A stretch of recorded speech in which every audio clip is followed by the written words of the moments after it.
खाने के लिए इंतजार करती हूँ। कभी खाते हैं, कभी नहीं खाते हैं, गुस्से में दूर फेंक देते हैं, कहीं खा के आए हुए होते हैं, मुझे कोई पता नहीं। उनको ऐसी हालत में देख के तो मैं भी बागी हो जाती हूँ, मैं भी बोलती हूँ, मुझे भी बहुत गुस्सा होता है। मुझे क्रोधित देख के और क्रोधित होता है तो मेरी पिटाई शुरू कर देता है। ऐसी ही मेरी जिंदगी व्यतीत हो रही है। मेरे लाख समझाने पर भी मैं समझता नहीं। देवियों, एक अब सबसे प्रार्थना करता हूं, कभी पति के लिए ऐसा शब्द प्रयोग नहीं करना कि मैं अपने पति को बहुत समझा रही हूं। कोई पुरुष इसे पसंद नहीं कर सकेगा, ये शोभनीय भी नहीं है। एक नारी के लिए, पत्नी के लिए इस प्रकार का शब्द प्रयोग करना ठीक नहीं। वैसे भी ये शब्द अहंकार का चिन्ह है, ये शब्द साधारण शब्द नहीं है। तनिक विश्लेषण करके देखना, कभी ये शब्द प्रयोग नहीं करना। मैंने अपने पति को बहुत समझाने की कोशिश की ना। आप उनसे निवेदन कर सकती हैं, आप उनसे बातचीत कर सकती हैं, लेकिन ऐसा शब्द कभी नहीं प्रयोग करना कि मैंने अपने पति को बहुत समझाया व समझा नहीं। कोई पुरुष इस बात को बर्दाश्त नहीं कर सकेगा। बाबा पूछते हैं, ऐसा करने से कुछ फर्क पड़ा? नहीं बाबा, कोई फर्क नहीं पड़ा, बल्कि स्थिति दिन प्रतिदिन बिगड़ती ही गई। मैंने अब उपवास रखने शुरू किए, कुछ दिनों से उपवास रख रही हूं। हो सकता है कुछ इस उपवास का, इस व्रत का कोई प्रभाव पड़े। कितने दिन हो गए हैं उपवास करते? बाबा ने पूछा। कहा लगभग 1 सप्ताह हो गया है उपवास रखते हुए। अच्छा, क्या इससे तेरे क्रोध पर कुछ फर्क पड़ा कि नहीं पड़ा? नहीं बाबा, क्रोध पर तो नहीं, पर जैसे ही शराब पी के आता है मैं क्रुद्ध हो जाती हूं। तो महात्मा उसे समझाते हैं, देवी तेरे समझाने से और उपाय करने से, उपवास से यदि तेरे क्रोध पर कोई फर्क नहीं पड़ा तो तू कैसे अपेक्षा कर सकती है कि तेरे पति के व्यवहार पर, स्वभाव पर फर्क पड़ेगा? देवी को समझाते हैं, यदि स्थिति ठीक करनी है, घर के हालात, घर का वातावरण ठीक करना है, मेरी माता सज्जनों सब सुन, यदि आप चाहती हो कि आपका घर नरक न रहे, स्वर्ग बन जाए, वैकुंठ बन जाए, तो बाबा कहते हैं पहले अपने आप को सुधारो।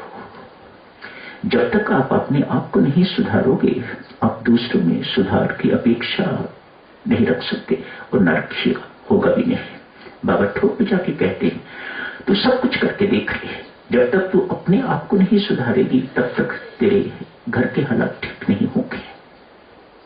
ऐसे व्यक्ति देवियों जिनकी इस प्रकार की आदत हुआ करती है, उन्हें अपने दोष दिखाई नहीं देते, अपनी बुराई उन्हें दिखाई नहीं देती। वह आसपास की जो परिस्थितियां हैं उनमें दोष निकालते हैं, आसपास के जो लोग हैं उनमें दोष निकालेंगे, हालात में दोष निकालेंगे, अपने में उन्हें दोष दिखाई नहीं देते। जो बुद्धि देवियों अपने दोष न देखने दे, पर दोषों में व्यस्त रहे, देखने में व्यस्त रहे, उस बुद्धि को दुर्बुद्धि कहा जाता है।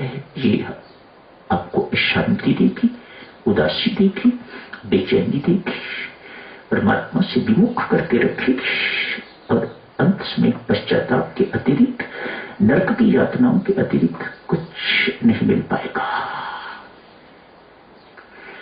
बुद्धि क्या है? इस दुर्बुद्धि की उदाहरण आपने देखी। सुधार अपना करना है। मैं तो ऐसा मानता हूं देवी सज्जनों, जिंदगी में इतना ही सिलेबस मिला हुआ है, व्यक्ति दूसरों के सुधार की जिम्मेदारी ना दे, ये परमात्मा ने हर एक को नहीं दी हुई है, लेकिन हर एक को अपने सुधार की जिम्मेदारी तो दी हुई है। अपने आप को सुधारो तो यूं समझ लीजिएगा कि आपका जिंदगी का जो सिलेबस है वह पूरा हो गया।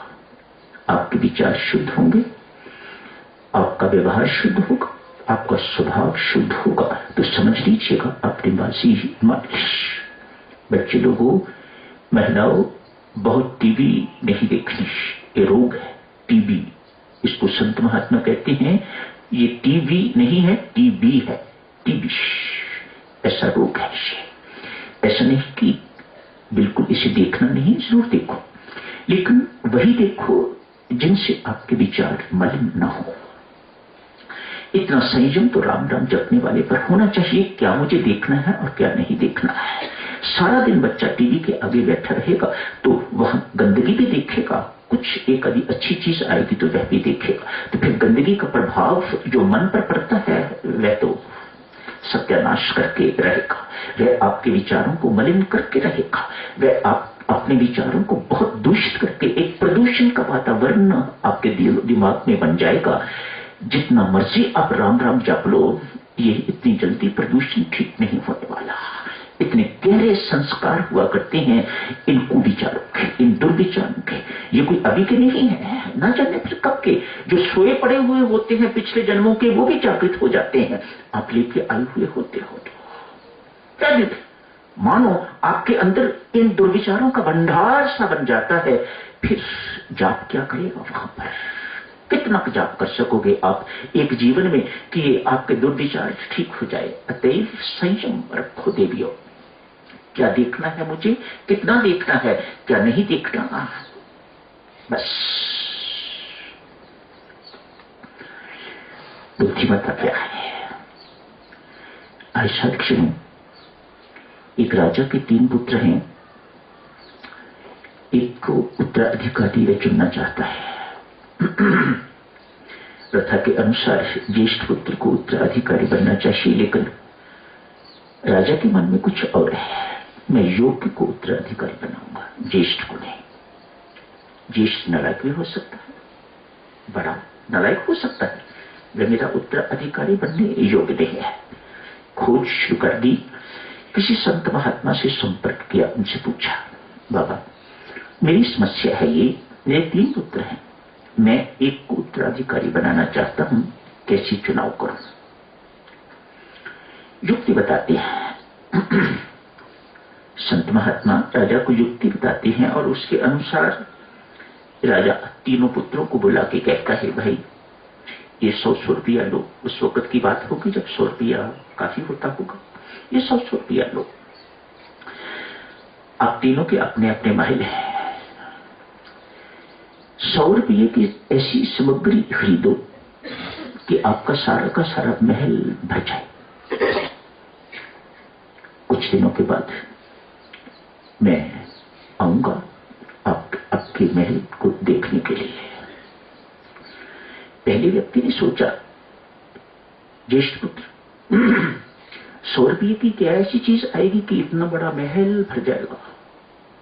स्पष्ट है मेरे पिता संकेत दे रहे हैं, जुआ खेलो, इस पैसे को मैं बढ़ाऊं, इस पैसे को बढ़ाने से फिर अनेक सारी वस्तुएं खरीद के तो अपने महल में भरूंगा तो ही भर सकेगा। फिर 100 रुपया भी हार गया, जुआ खेला, महल खाली का घर। मजले ने सोचा इस 100 रुपये की क्या चीज आएगी, गंदगी के सिवा और तो कुछ नहीं, कूड़ा करकट, शायद 100 रुपये का इतना आ जाए कि उससे महल भर जाए। खरीद लिया और महल भर भी गया, कूड़ा करकट से उसका महल भर गया। 100 रुपये का इतना कूड़ा करकट खरीद लिया। तीसरे ने भी कुछ किया, समय आ गया है, राजा साहब तीनों के महल देखने के लिए गए। पहले का महल खाली था,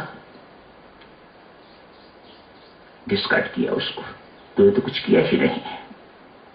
दूसरे ने गंदगी भरी हुई थी बालों, वह भी गंदा है, मलिन विचारों का है, इसके अंदर कोई सात्विक विचार उत्पन्न नहीं हुए, अच्छे विचार उत्पन्न नहीं हुए, अतएव ये भी मेरे राज्य का उत्तराधिकारी बनने योग्य नहीं है। तीसरे के महल में गए, सबसे छोटा था।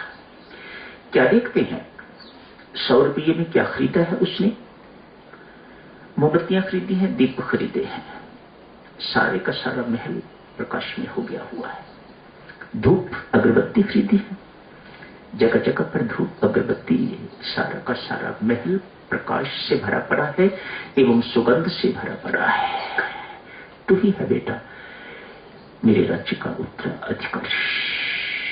ये बुद्धिमता है, ये बुद्धि योग नहीं है, ये बुद्धिमता है, वर्ल्डली वाइज। बुद्धिमता अर्थात वर्ल्डली वाइज। एक राज्य पाने के लिए उसकी बुद्धि ने इस प्रकार से काम किया।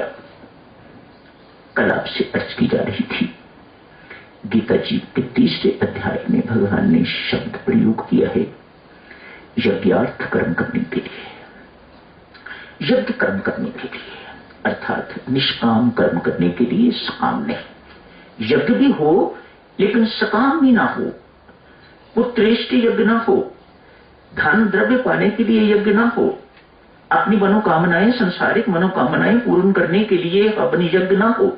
इसलिए गीता जी का यज्ञ बड़ा अलग यज्ञ है। सामान्य हवन इत्यादि करना गीता जी का यज्ञ नहीं है, निष्काम कर्म गीता जी का यज्ञ। आज एक राजा के 100 पुत्र हैं, उसकी भी यही समस्या है, किसी एक को उत्तराधिकारी बनाना है। राजा बहुत समझदार है, अतएव क्या किया है, कहा बेटा कल सारे के सारे प्रीति भोज करेंगे, इकट्ठे बैठ के आप खाना खाओगे। यज्ञशाला कहिए, पाकशाला कहिए, किसी में भी यही बैठ के इकट्ठे भोजन, बढ़िया भोजन बनाया राजा ने, हुक्म दिया मेरे पुत्र ने भोजन करना है, बढ़िया से बढ़िया भोजन, स्वादु से स्वादु भोजन 100 के लिए तैयार कर दिया। थालियां आगे परोस दी गई हैं। जैसी थालियां आगे परोसी हैं, साथ ही साथ शिकारी कुत्ते भी छोड़ दिए हैं। शिकारी कुत्तों को देख के, शिकारी कुत्तों का तो एक ही काम है, भौंकना और काटना, भौंकना और काटना, भौंकना और काटना। अतएव सभी के सभी राजकुमार अपना खाना छोड़ के तो भागे, सबकी भूख प्यास खत्म हो गई, उड़ गई। कौन अपने आप को कटवाने के लिए बैठा है? रोटी बाद में खा लेंगे, कहीं और जाके खा लेंगे, ना सही। सबके सब भाग गए एक को छोड़ के, वह भी सबसे छोटा है। राजा साहब ने सबको बुलाया कि बेटा भोजन कैसा था? कहा हमने तो खाया नहीं, भूखे उठे हैं। क्या बात? राजा साहब थालियां आगे रखते ही शिकारी कुत्ते आ गए। वह हमारी तरफ भागते भागते आ रहे थे, इतने कुत्ते थे उन्हें संभालना मुश्किल, मानो वे काटेंगे हमें, खाएंगे हमें। तो हमने खाना छोड़ के भागने का ही सोचा और हम सब भाग गए। पिताश्री मैंने खाना खाया है, सबसे छोटा बेटा। मूर्ख कहीं का, पागल है क्या? क्या तुम्हें डर नहीं था कि कुत्ते काटते? नहीं। फिर क्या किया तूने? कहा पिताश्री जैसे तो कुत्ते मेरे सामने आते थे, मैं एक ग्रास उठाता था, आपकी रोटी तोड़ता था, पूरी जो कुछ बनाई हुई थी उनके आगे फेंक देता था, कुत्ता खा के भाग जाता था, चला जाता था। मैंने आराम से खाना खाया। पिताश्री, वह छोटा बालक कहता है, पिताश्री जो दूसरों की भूख मिटाना जानता है वह कभी भूखा नहीं रह सकता, जो दूसरों को सुख देना जानता है वह कभी दुखी नहीं रह सकता, जो दूसरों को देना जानता है परमात्मा उसके पास कभी घाटा नहीं पड़ने देता। शाबाश बेटा, ये यज्ञार्थ कर्म है, ये निष्काम कर्म है, इसे गीता जी यज्ञार्थ कर्म कहते हैं। राजा साहब ने उस छोटे राजकुमार को अपना उत्तराधिकारी घोषित कर दिया। देवियों सज्जनों, सुख चाहते हो तो उसे बांटना सीखो। परमात्मा आपको बहुत देगा। प्रेम बांटने की चीज, सुख बांटने की चीज। जितना प्रेम बांटो परमात्मा उतना आपको प्रेम और देता है, माला माल कर देता है। दुख बांट के तो आप सोचो कि आपको सुख कभी मिल जाएगा, तो ये भ्रांति है देवियों, ये कभी नहीं होता। परमात्मा का ऐसा विधान नहीं है। सुख चाहते हो तो सुख बांटो, फिर दुख बांटने पर आप सुख की उम्मीद करो तो ये कभी हो नहीं सकता है। ये परमात्मा का विधान बड़ा अटल है, अटूट है। यही समाप्त करने की इजाजत दीजिएगा। धन्यवाद।